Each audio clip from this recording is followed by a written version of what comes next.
Bueno amigos, muchísimas gracias por estar todos aquí, en especial al ponente, a Eugenio de Quesada, que va a disertar hoy sobre una conferencia que creo que es extraordinaria, porque su nombre es El archivo Carminati en el correo sin correos. En la charla se muestran varias piezas del único gran archivo del siglo XVII de cartas de un gran mercader italiano, conducida tanto por Escarcela como mediante propios arrieros y viajeros particulares. La ponencia se basa en una ampliación del estudio colección del autor, que fue medalla de oro grande en Irún, en la Sfilna Nacional, en la que está basado el libro del mismo título, que también fue, como sabéis, oro grande y premio especial de literatura y que está publicado en la Biblioteca de Estudios de Sofía. Eugenio de Quesada tiene un largo historial filatélico. Además de ser vicepresidente de la Sociedad Filatélica de Madrid, también es miembro de la Real Academia Hispánica de Filatelia e Historia Postal, de la Académie Européenne de Philatélie, de la Sociedad Filatélica Sevillana, de la Valenciana de Filatelistas, de la Cuban Philatelic Society of America y de la International Cuban Philatelic Society. Es editor y director del Eco Filatélico y Numismático, revista de filatelia líder en lengua española y órgano oficial de FESOFI, y dirige la Biblioteca de Estudios del Eco Filatélico. Pues muchas gracias, Eugenio. Empieza cuando quieras. Lo dicho, ante todo, muchas gracias, Ray, a ti por dirigir, por coordinar durante tantos años estas conferencias y tertulias de SOFIMA. El mérito no solamente está en el trabajo, está en la perseverancia, en la constancia, y bien sabemos los que aquí estamos que efectivamente esto es una carrera de fondo, ¿no? En cualquier caso, gracias a ti, gracias a José Pedro, a nuestro presidente, y a los socios de la sociedad y a quienes nos estéis escuchando o viendo desde otros lares. Esta charla en buena parte son una serie de revelaciones, de resultados de investigaciones que presentamos en la primera sesión académica de la Real Academia Hispánica de Filatelia e Historia Postal. Y aquí está un poquito más ampliado, pero en cualquier caso, como aquella no se filmó y no hay, por tanto, otro testimonio, pues creo que es interesante aprovechar para darlo hoy aquí. Hablamos de las cartas del archivo Carminati. El archivo Carminati, como apunto aquí, es el único gran archivo existente en manos privadas, claro está, de correspondencia con España y territorios del Imperio Español de un mercader italiano en el siglo XVII. Excuso deciros la importancia que la correspondencia tenía entre los mercaderes en el gran mercado que había en torno al Mediterráneo, ¿no? Y del cual España, por razones obvias, era parte esencial, ¿no?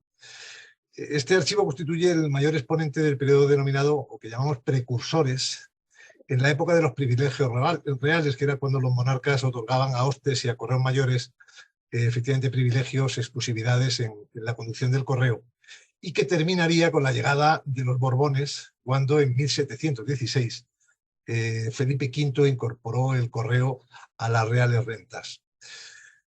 Ni que decir tiene, lo repetiré al final, pero aprovecho para comentarlo, que he tenido el enorme privilegio de contar con la ayuda, con el apoyo, con el asesoramiento, con, en fin, todo del académico David González Corchado, que es probablemente el más avanzado de los estudiosos de la historia postal que hemos tenido. Yo creo que disponemos de dos grandes tratadistas en España, muy jóvenes. Uno es Raiz, que en materia de tarifas, en fin, es realmente la autoridad, la referencia dominante, y en materia de historia postal, González Corchado, ¿no?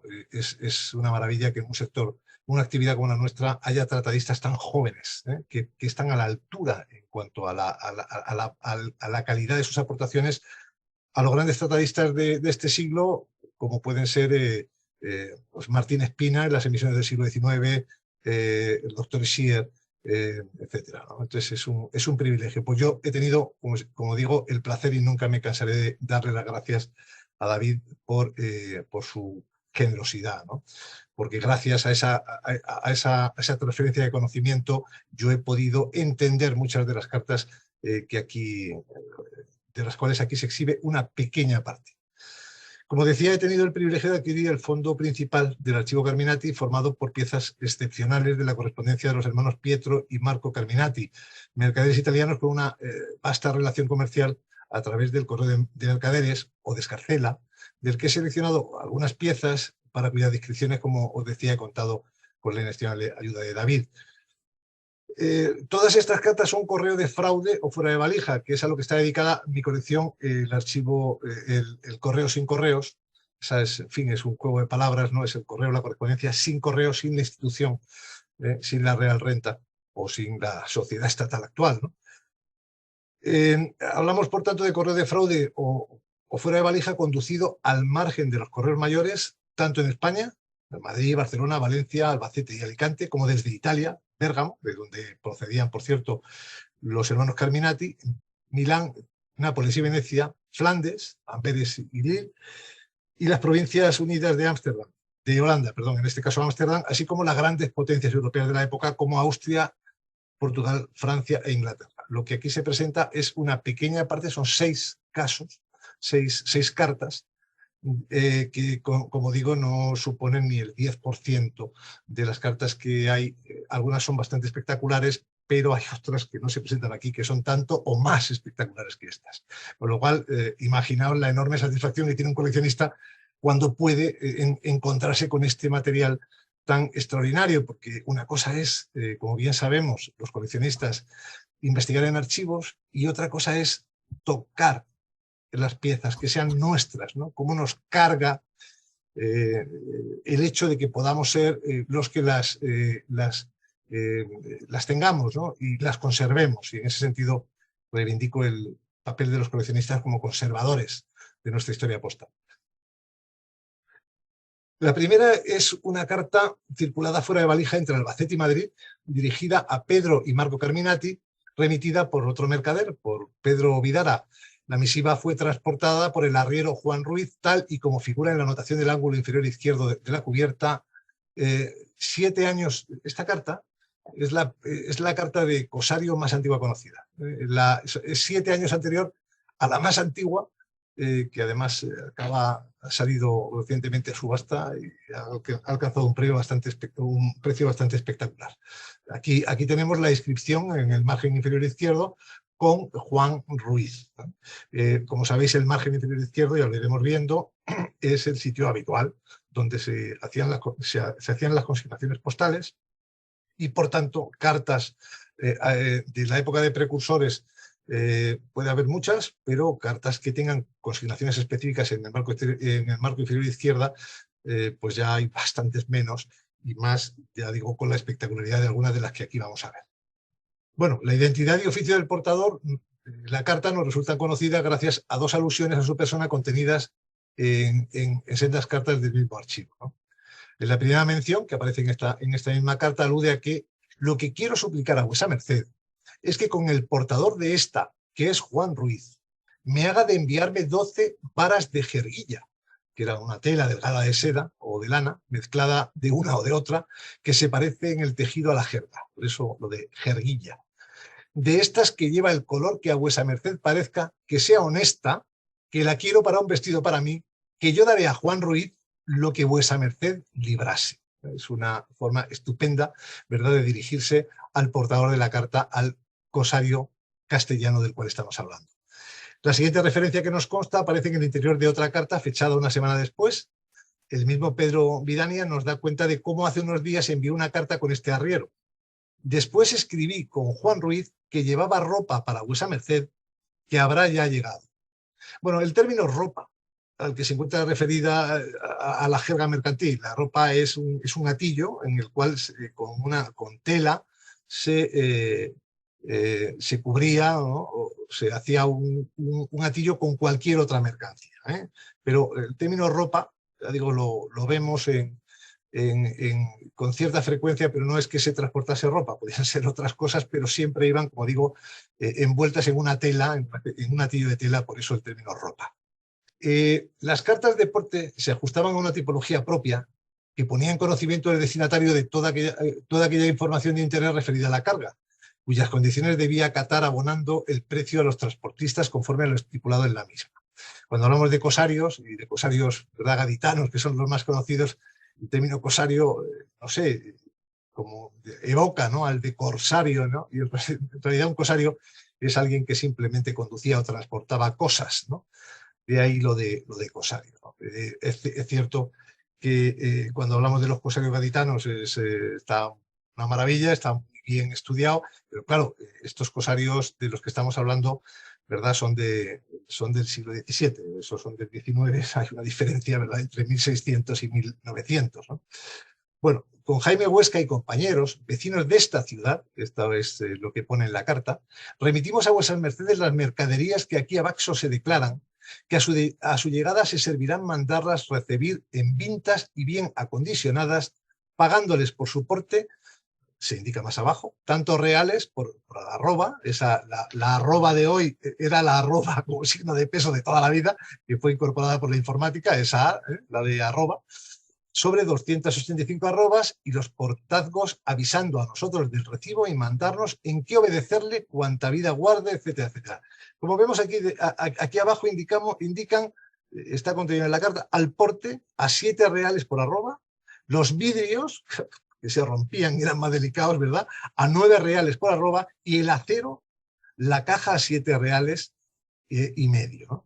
Sírvale a vuesa merced que a Juan Ruiz se han pagado 100 reales de esta moneda a cuenta de los portes de los cuales se desquitará dicha partida con darnos crédito de ella. Bueno, estamos viendo, nos estamos introduciendo en el transporte en fin, en un antiguo cosario castellano por tanto, en los detalles de la conducción que hacía de esa mercadería, que iba siempre asociada a una carta, que es de la que estamos hablando. Aquí a la izquierda tenemos efectivamente el signo FC con 2 cruces, una arriba y otra abajo. Estos signos tienen un sentido. Esta es, digamos, la marca del mercader, que era la que aparecía bien en la ropa, es decir, en el envuelto, o bien allí donde iba la mercadería. Era la forma de identificarla, ¿no? Bueno, aquí tenemos una de las cartas, esta además... Perdonad, yo me he quedado sin sonido. A ver, ¿qué tal? ¿Se escucha ahora? ¿Se recupera el sonido? Sí, sí, sí. ¿Sí? Vale, Sí, sí, sí. Pues estupendo. Nada, continuamos entonces. Bueno, esta carta que veis aquí es una carta, es la que hemos usado para la promoción de la charla, ¿no? Y bueno, en principio no es una carta que tenga especial interés, ¿verdad? Porque, bueno, es una carta de 1674. Como veis, en el margen inferior izquierdo pone porte PTE, ¿no?, porte medio real, ¿no?, con un doble subrayado. Bueno, es una carta de porte medio real, perfectamente, pero como veis ya tiene una morfología extraña, ¿no? Es una carta muy gruesa, yo la tengo aquí, espero que la imagen se vea un poco. Veis que es una carta muy gorda, muy vasta, y que claro que contenía otras cartas, por eso tiene esa morfología que estáis viendo, ¿no? Les digo, esto es importante para lo que vamos a ver a continuación, porque vamos a ver el testimonio de algo de lo que hemos oído hablar muchas veces, pero que nunca hemos visto documentado. Esta es una carta circulada de Tortosa a Madrid, enviada por Miguel Estrucho Menor al mercader Antonio Carminati. En la cubierta va anotada efectivamente la indicación del medio real de porte. En el interior de la carta ofrece evidencias de la práctica habitual en la época de remitir cartas bajo pliego, que es a lo que me refería antes, es decir, bajo la cubierta de pliegos dirigidos a otros destinatarios. Claro, en la medida en la que uno introduce una serie de cartas bajo pliego, pues esas cartas son cartas de fraude. O sea, no están, si es en un correo extraordinario o en quien sea, al incorporar esas cartas, efectivamente está incurriendo en un fraude, sea en la época de los correos reales o como en este caso, antes de los correos reales, en la época de los privilegios postales. La carta indica: señor mío, hoy hace 15 días que remití a vuesa merced mandar una carta para que vuesa merced me hiciese favor de mandarla a encaminar debajo pliego de vuesa merced. Es la confesión del delito, ¿no? Al señor Mateo Lanste Benoni de Ámsterdam. Creo vuesa merced me habrá hecho favor de haberla encaminado. Claro, cuando hablamos de encaminamientos y tal, pues aquí tenemos efectivamente la prehistoria, ¿verdad?, de las cartas encaminadas. La carta alude a que contenía otra en su interior para remitir a otro comerciante de Ámsterdam. Entre comillas, os transcribo. Y también estimaré a vuesa merced mande encaminar la que va con esta para el dicho señor Mateo Lansteveroni de Ámsterdam, que lo estimaré mucho. Solicitando que haga llegar su respuesta, y si viniera alguna de Ámsterdam para mí, estimaré a vuesa merced me la mande remitir aquí a Tortosa por el correo ordinario por Valencia, o, cuando no, remitirla al correspondiente señor Juan Pedro Matorini de Valencia, con lo cual estamos viendo que usaban indistintamente los correos ordinarios y la conducción de forma particular. Me dijo se valía de... Habla de que el correspondiente, el corresponsal de este mercader, me dijo se valía de vuesa merced para encaminar las cartas al dicho señor de Ámsterdam. Por eso me he valido de vuesa merced. El encaminamiento de cartas de mercaderes en pliego ajeno era costumbre seguida desde tiempos antiguos, amparándose en la cortesía y buena voluntad de corresponsales para conectar destinos de comunicación muy compleja. Esta carta, debido a su porteo de medio real, bien pudo haber circulado a través del correo oficial por el servicio de estafetas, aunque constituiría un fraude al correo mayor, dado que, utilizado el porte de una carta sencilla, remitía otras en su interior sin el correspondiente aumento del porte, que era proporcional al peso, pretendiendo hacer pasar por carta sencilla una carta doble o de peso aún mayor.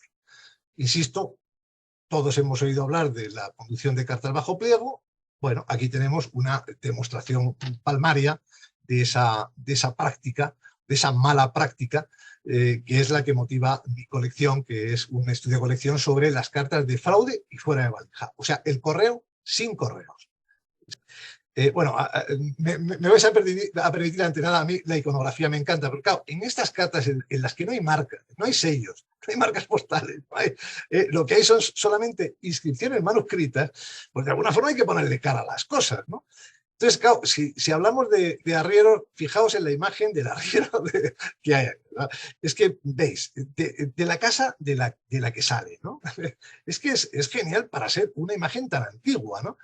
De la que sale el carro, ¿no? De la mosca perrera esa que aterroriza al pobre burro, y de la rama de árbol con la que parece que intenta aliviarlo. Pero bueno, digo, es importante imaginar, ya digo, visualizar este tipo de cosas, ¿no?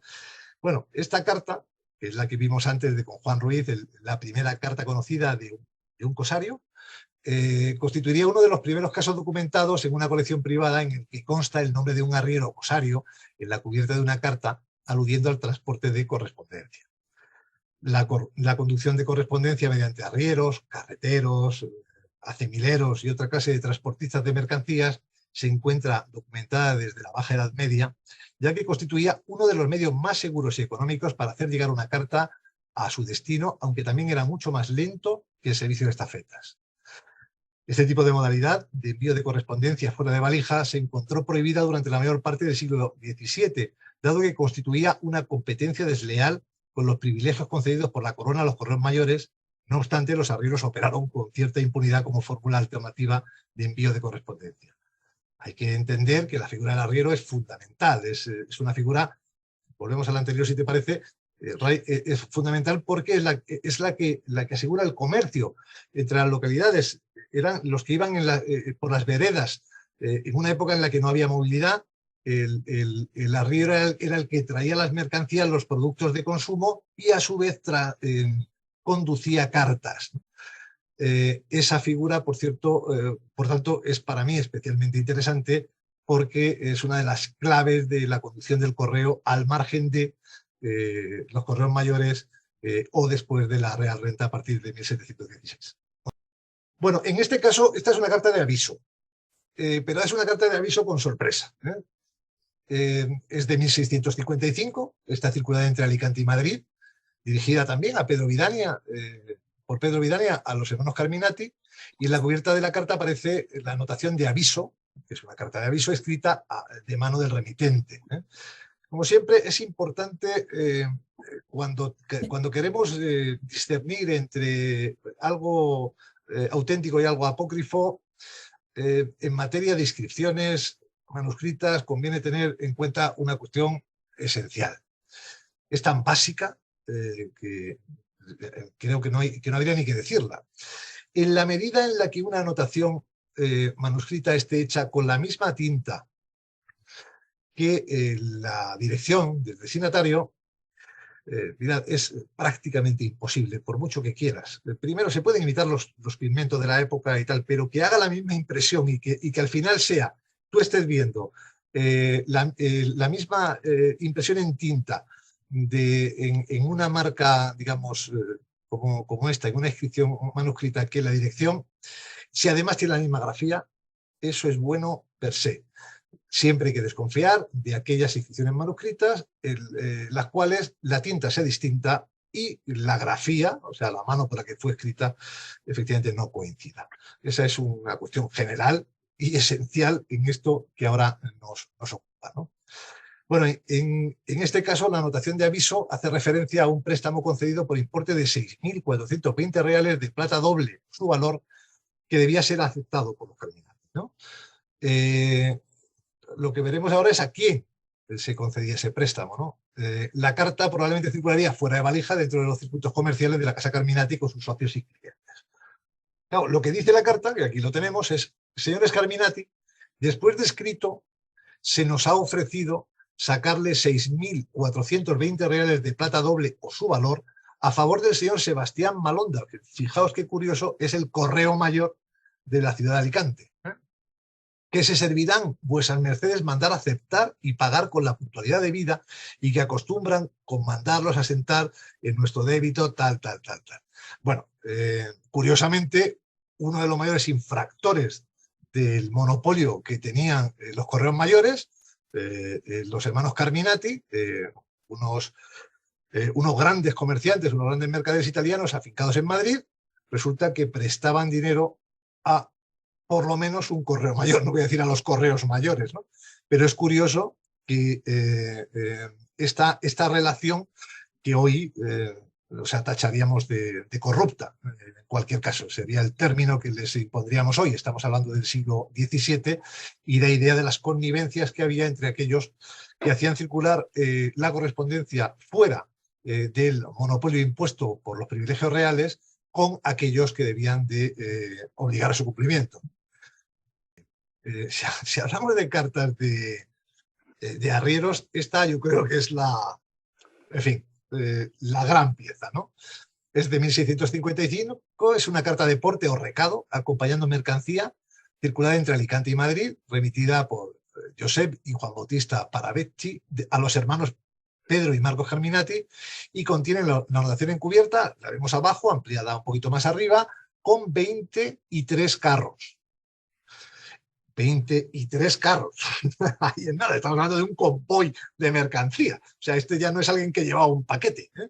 Llevaba 23 carros con mercancía. El interior de la carta nos informa sobre la naturaleza de la carga contenida en los 23 carros. Llevaban aceros, vidrios, vidrieras, bacaranes, perlas falsas, cera blanca y espejos. También el nombre de los arrieros que la conducen: Jaime Huesca, Juan Ruiz, del cual ya tenemos noticia, ¿verdad?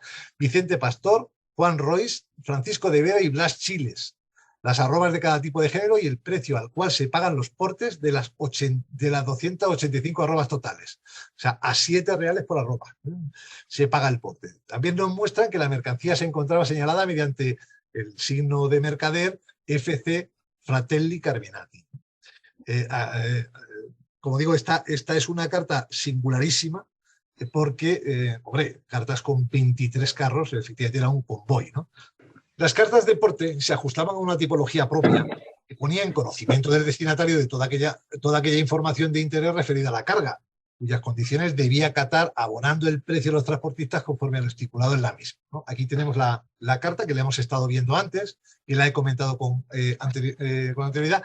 El signo FC, efectivamente, el Fratelli Carminati, que era con unas cruces, que era el que se ponía, la señal que se ponía en el interior en el exterior de la mercancía, de forma que fuera rápidamente identificada. Bueno, en el caso de una mercancía que llevara un arriero, esto tenía poco misterio, pero claro, imaginaos en las mercancías que venían por barco, en los cuales se descargaban en los puertos, y por tanto la identificación exterior a través de estos signos era muy importante. Aquí la clave que tenemos es que efectivamente nos dice cuál es el porte a 7 reales por arroba, y lo que os decía antes, los vidrios a 9 reales por arroba, y el acero, la caja de acero a 7 reales y medio, ¿no? O sea, no solamente estamos identificando en fin, la conducción, sino además el porte que se cobraba por este servicio, como digo, al margen del correo. Y bueno, y entramos quizá en la parte que más nos mola.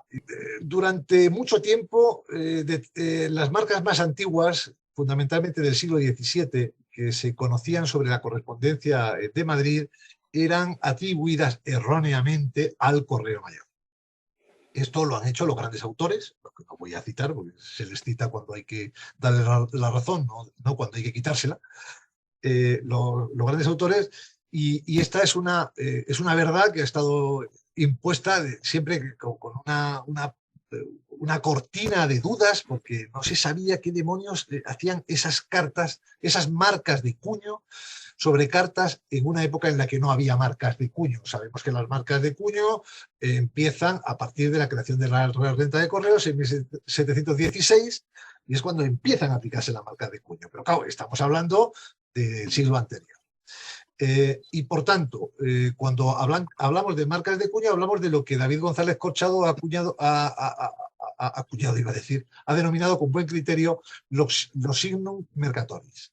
O sea, las marcas de cuño que usaban los mercaderes para identificar su correspondencia, que tenían sus propios sistemas de conducción, de escarcela, y que llegaron a tener en un virreinato en el sur de Italia como clientes hasta el propio virrey. O sea, que llegaron a ser sistemas de correo organizados que funcionaban extraordinariamente bien y que además eran capaces de eludir los conflictos bélicos buscando vías alternativas y asegurando que la correspondencia llegara, porque cuando estamos hablando de comercio, eso es sagrado, ¿verdad? Los intereses económicos prevalecen siempre sobre cualquier otra circunstancia. Bueno, vamos a ver 2 casos de signum mercatoris inéditos especialmente interesantes. Este primero es una carta circulada desde Ámsterdam a Madrid. Contiene en su reverso un signum mercatoris inédito formado por una roseta de 5 pétalos en negativo dentro de un círculo con adornos, que sería la única pieza conocida de este tipo de marca. Los sellos de mercader estampados en los reversos de los sobrescritos constituían marcas de encaminamientos practicados por otros mercaderes por cuyos circuitos comerciales había sido conducida la carta al margen del correo oficial.